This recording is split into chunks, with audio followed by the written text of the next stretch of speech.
In this video we're going to be discussing forced vibrations, and we're also going to be discussing the importance of selecting the right damper for this type of system. In the second part of the video we're going to look at the effects of resonance, and we're going to discuss the types of problems that might present to various different mechanical systems. So to begin with, it's important to understand what we mean by a forced vibration.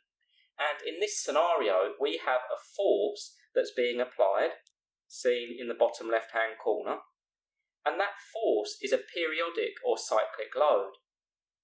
So if we consider for a moment what that means we have a force that's being applied and the magnitude and direction of that force is changing with respect to time, like so.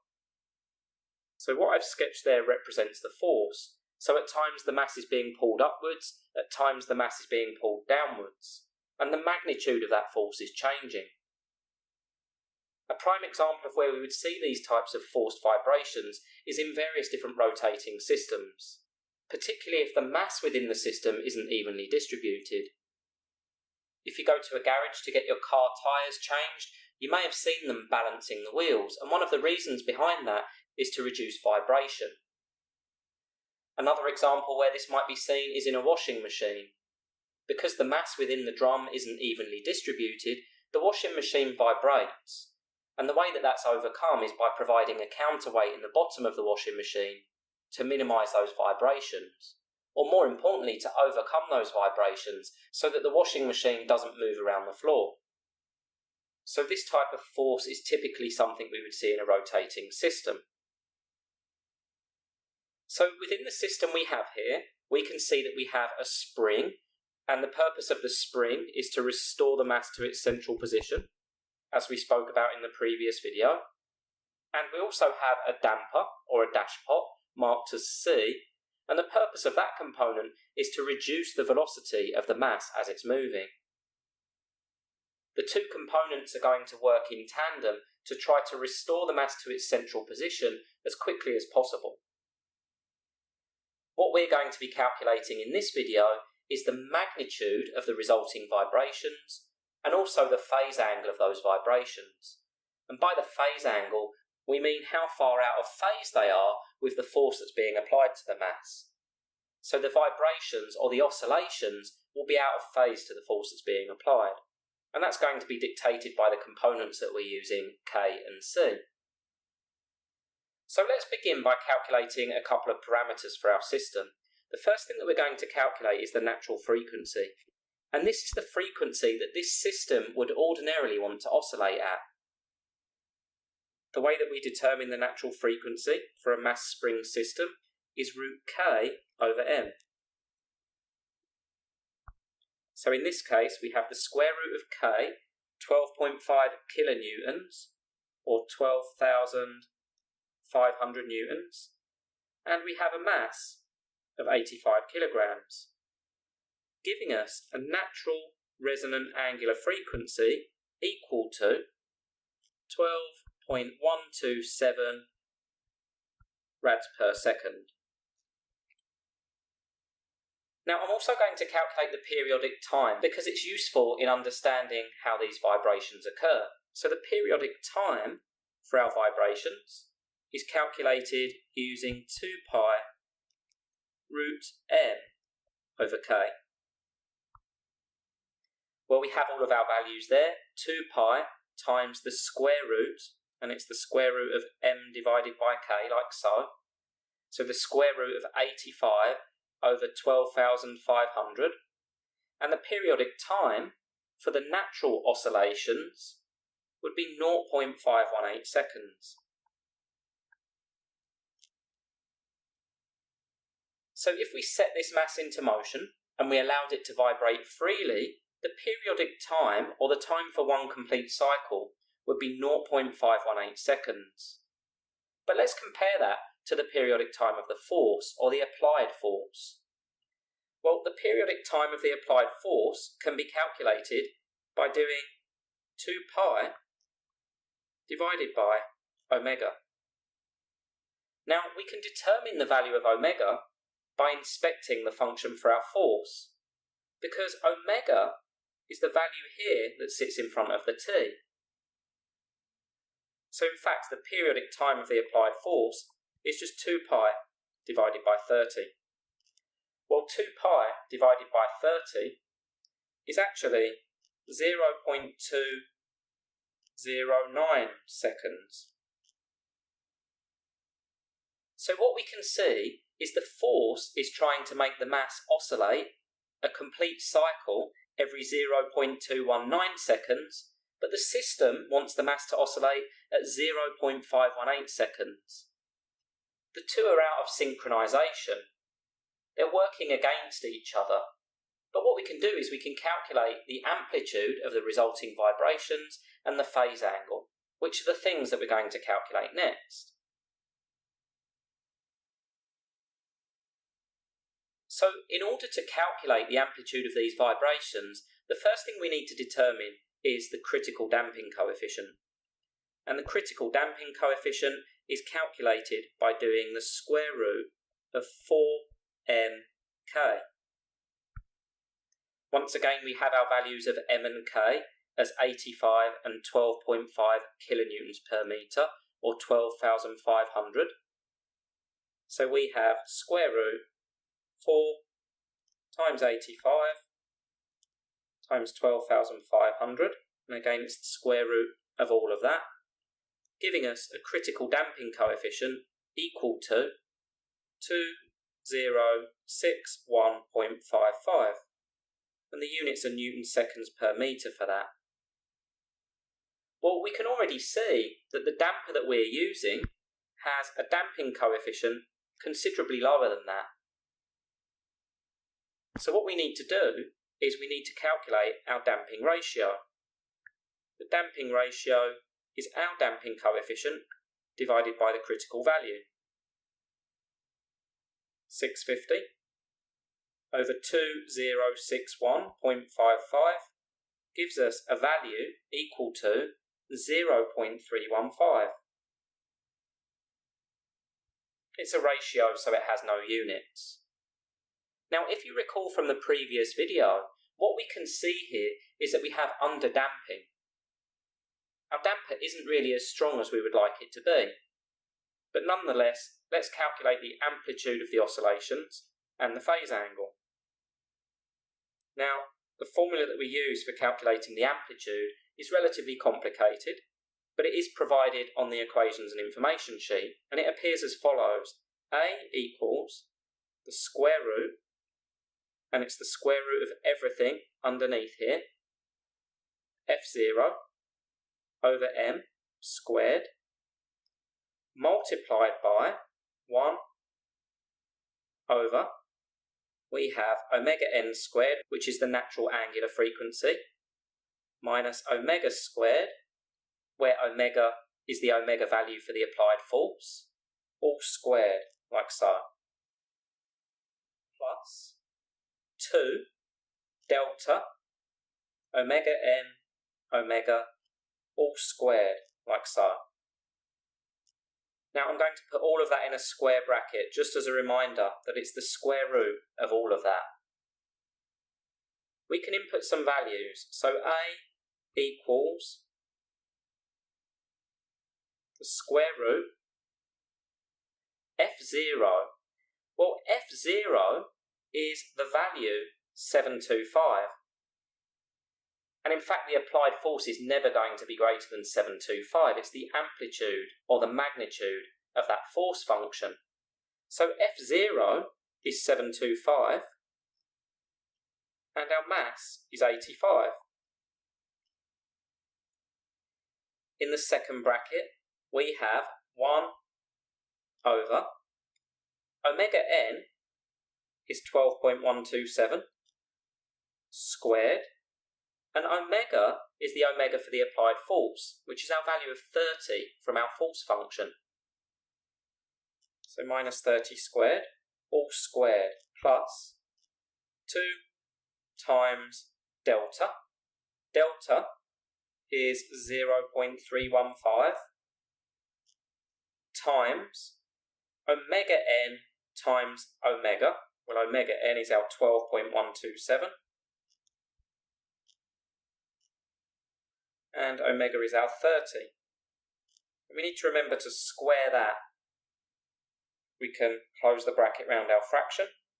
And we need to remember it's the square root of everything under that square root symbol. Now, I recommend that you try putting this in the calculator for yourself, just to make sure you get the same answer. But that actually gives us an amplitude equal to 0.01084. Now, because we've been working in SI units, that value is going to be in metres. But I'm going to express it in millimetres by multiplying by 1,000, giving me 10.84 millimetres.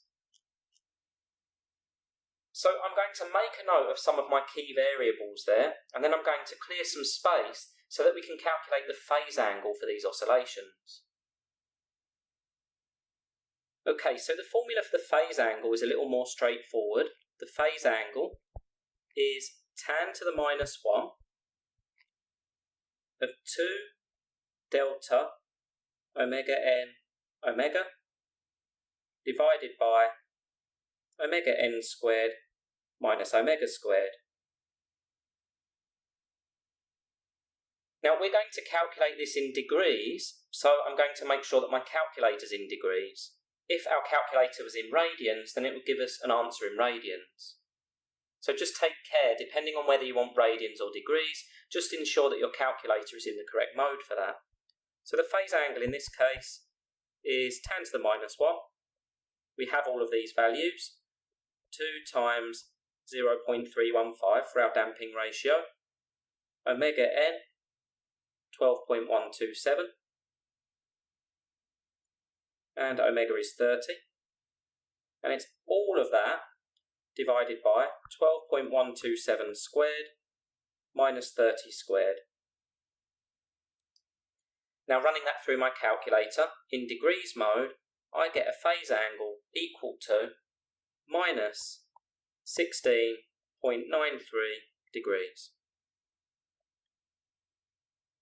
So we're going to repeat those calculations, except this time what we're going to do is we're going to use a damper that provides the optimal amount of damping.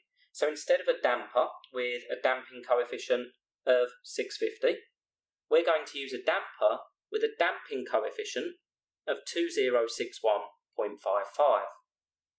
So we're resizing our damper to see what impact that has on the amplitude of the oscillations and the phase angle.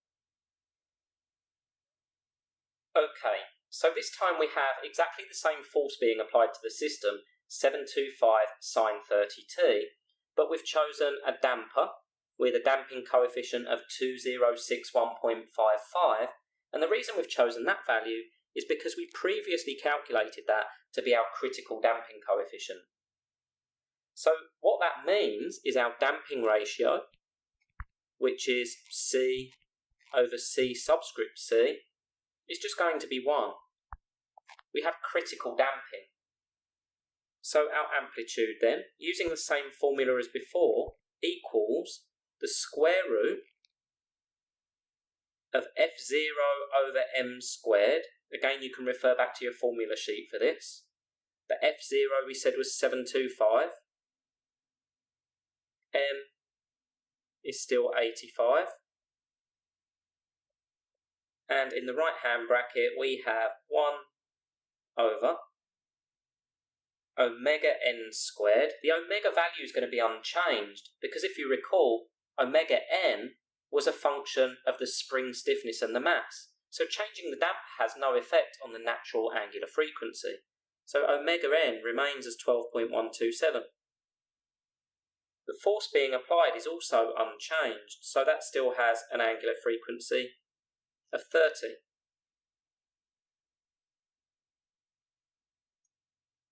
Our second bracket is 2 times delta. Well, delta is just 1, so we have 2 times 1 times the natural angular frequency of 12.127 times the angular frequency of the force, 30, squared.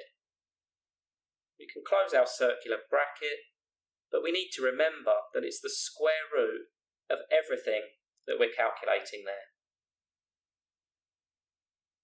Now once again I recommend running this through your calculator to make sure you're comfortable with this, but you get an amplitude equal to 8.15 millimeters. Now that's when compared previously with an unsuitable damper with an amplitude of 10.84. So we can see that by selecting the right damper, even though the force that's being applied is the same, we can reduce the amplitude of those oscillations, which is only going to benefit the system as a whole. We can calculate our phase angle for completeness. Tan to the minus 1 of 2 delta. Now once again, delta is just 1. So we have 2 times delta times omega n times omega for the force, all divided by omega n squared, minus omega squared. Now once again, with my calculator in degrees mode, I get an answer there equal to minus 44.02 degrees. In this type of situation, the phase angle is less important than the amplitude of those oscillations, but it does demonstrate that the applied force and the oscillations of the system are out of phase. Now this brings us on quite nicely to the last part of this video, and what we're going to look at is something called resonance. And resonance is when the applied force, down here in the bottom left hand corner, has exactly the same angular frequency as our system. Now to provide a visual representation of this, if you imagine someone swinging on a swing and you apply a force at the same angular frequency as they're swinging, the amplitude that they swing at is going to increase. And that's exactly the same in this type of system. We know that our mass naturally wants to oscillate at 12.127 rads per second. So if we apply our force at 12.12 rads per second, it's only going to serve to increase the amplitude of those oscillations. Now this is obviously bad news for the mechanical system because what we're trying to do is minimise the oscillations, but what it serves to highlight is the impact that resonance can have on mechanical systems. It's something of a hidden danger, and it can cause catastrophic failure in various different systems. So let's carry out the calculation in order to see how the amplitude of the oscillations compare when the force is being applied at the same angular frequency as the resonant frequency of the system. Okay, so we're still going to use our optimal damper with a damping coefficient of 2061.55, meaning our value of delta is still going to be 1. So we have an appropriate damper for the mass and spring stiffness that have been given in order to provide the right amount of damping, but we're going to change the frequency of our applied force down in the bottom left hand corner, and instead of 30T, it's going to be applied at 12.127 T. So with exactly the same angular frequency as the natural angular frequency of our system. Now the original formula is exactly the same. We have A equals the square root of f0 over m squared 1 over omega n squared minus omega squared all squared plus 2 delta omega n omega squared, like so. And it's the square root of everything that I've just written there. But just notice we're going to lose a few terms here. For example, omega n and omega are now the same value. They're both 12.127. So 12.127 squared minus 12.127 squared is just 0. And 0 squared is also 0. So we're going to lose that term completely. In the other bracket we have delta, which we know is 1. And we also have omega n times omega. Now once again, omega n and omega are both the same value. And as the natural angular frequency and the angular frequency of the applied force are the same, we're just going to call both of those omega, meaning omega n times omega is just omega squared. Therefore our formula simplifies, and it simplifies to just f0 over m times 1 over 2 delta omega squared. We lose the additional square function here and here as a result of the square root function. So we get the following. The amplitude equals f0, 725 over 85 times 1 over 2. Well, we've said that delta is just 1 and our omega values are both 12.127. Now, running that through the calculator, we actually get an amplitude equal to 29 millimeters. So when we had the critical damper before, we had an amplitude of 8.15. So the amplitude now is roughly 3.5 times that. We haven't changed the size of the mass, we haven't changed the stiffness of the spring or the damping coefficient of the damper. All we've done is bring the angular frequency of the applied force in line with the natural angular frequency of the system. And as mentioned, this is likely to cause catastrophic failure in a lot of systems. Now, for completeness, we can calculate the phase angle. The phase angle is tan to the minus 1 of 2 delta omega squared. Again, omega n and omega are the same value. And on the bottom, normally we would have omega n squared minus omega squared, which means now we just have omega squared minus omega squared, which is just 0. Well, anytime we divide a number by 0, so the bottom of this fraction is 0, what we're actually going to have is phi equals tan to the minus 1 of infinity. Now, your calculator won't be able to resolve that because what we have on a tan function is an asymptote. So the closest that we can get to resolving this is by doing tan to the minus 1 of 99999 in our calculators.